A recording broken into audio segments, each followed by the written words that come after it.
ओशो, तुम मनुष्य अकारण नहीं हो। मनुष्य का अस्तित्व सदा से दार्शनिकों, संतों और विचारकों के लिए एक गूढ़ प्रश्न रहा है। क्या मनुष्य केवल संयोग है?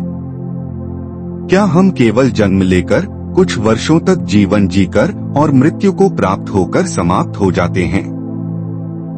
अथवा मनुष्य के जीवन का कोई गहरा अर्थ और उद्देश्य है? ओशो कहते हैं, तुम मनुष्य अकारण नहीं हो। अर्थात मनुष्य का जन्म केवल दुर्घटनावश नहीं हुआ है। हर व्यक्ति का अस्तित्व इस ब्रह्मांडीय व्यवस्था का हिस्सा है। तुम्हारे भीतर एक अद्भुत संभावना छिपी हुई है, जिसे पहचानना ही जीवन का असली उद्देश्य है। मनुष्य संयोग नहीं, संभावना है। जब हम अपने अस्तित्व को केवल संयोग मानते हैं, तब जीवन नीरस और दिशाहीन हो जाता है। लेकिन यदि हम इसे एक संभावना के रूप में देखें, तब जीवन में आनंद, लक्ष्य और गहराई प्रकट होती है। ओशो बताते हैं कि मनुष्य ही एकमात्र प्राणी है जो स्वयं को बदलने, विकसित करने और परम सत्य तक पहुंचने की क्षमता रखता है। पशु और वृक्ष प्रकृति के नियमों से चलते हैं, वे विकसित नहीं हो सकते, लेकिन मनुष्य को जागरूकता, अवेयरनेस का उपहार मिला है। तुम ब्रह्मांड की रचना का हिस्सा हो। ओशो कहते हैं कि यह सारा अस्तित्व एक विराट नृत्य है। सूर्य, चांद, तारे, धरती, पेड़ पौधे, पशु पक्षी सब अपनी जगह महत्वपूर्ण हैं। उसी प्रकार मनुष्य भी इस अस्तित्व की एक अद्वितीय कड़ी है। यदि एक भी मनुष्य न होता तो अस्तित्व अधूरा रह जाता। तुम्हारा होना इस सृष्टि के लिए आवश्यक है। इसीलिए वे कहते हैं, तुम्हें अकारण मत समझो, तुम सृष्टि के नायक हो। जन्म का रहस्य।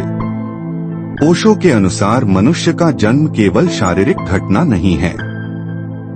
यह आत्मा की यात्रा का एक पड़ाव है। आत्मा अनगिनत जन्मों की यात्रा करती है और हर जन्म उसे एक नया अवसर देता है। मनुष्य के रूप में जन्म लेना विशेष सौभाग्य है, क्योंकि यही वह अवस्था है जिसमें आत्मा अपने मूल स्रोत परमात्मा को पहचान सकती है। जीवन का उद्देश्य।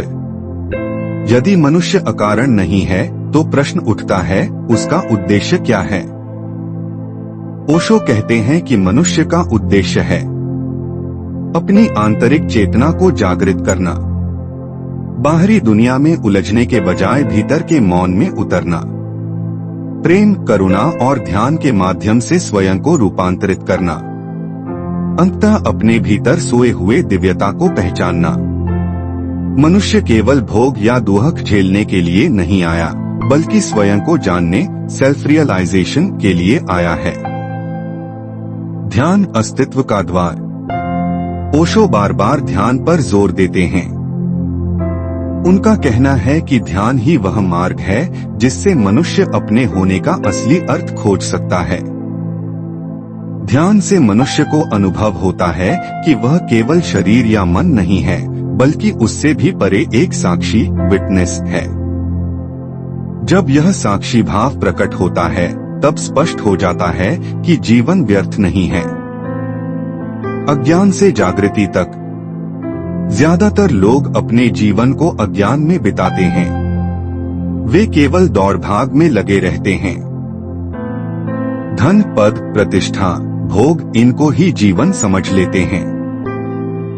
लेकिन अंत में उन्हें शून्यता और असंतोष का अनुभव होता है।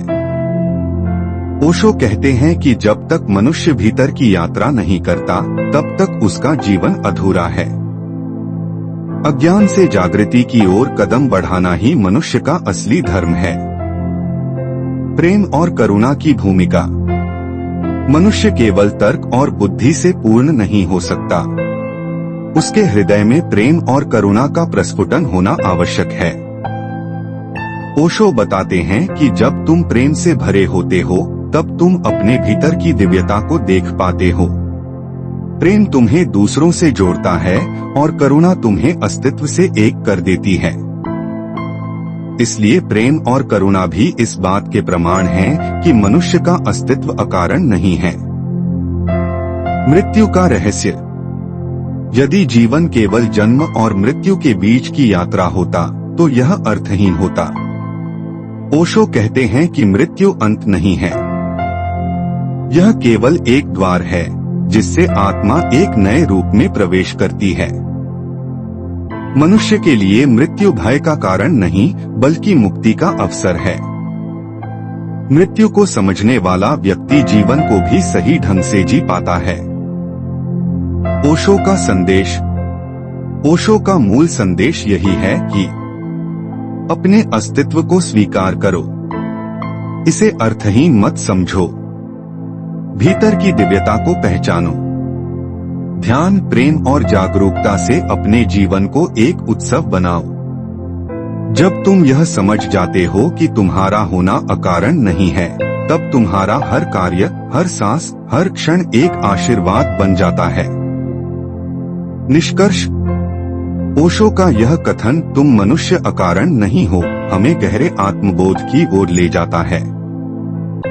यह स्मरण कराता है कि हमारा जीवन संयोग नहीं बल्कि एक विराट योजना का हिस्सा है। मनुष्य का जन्म दुर्लभ है और इसका उद्देश्य है स्वयं को जानना, परमात्मा से मिलना और जीवन को एक उत्सव बनाना। यदि हम इसे समझ लें तो जीवन व्यर्थ नहीं रहेगा। हर क्षण सार्थक और हर सांस आनंदमय हो जाएगी।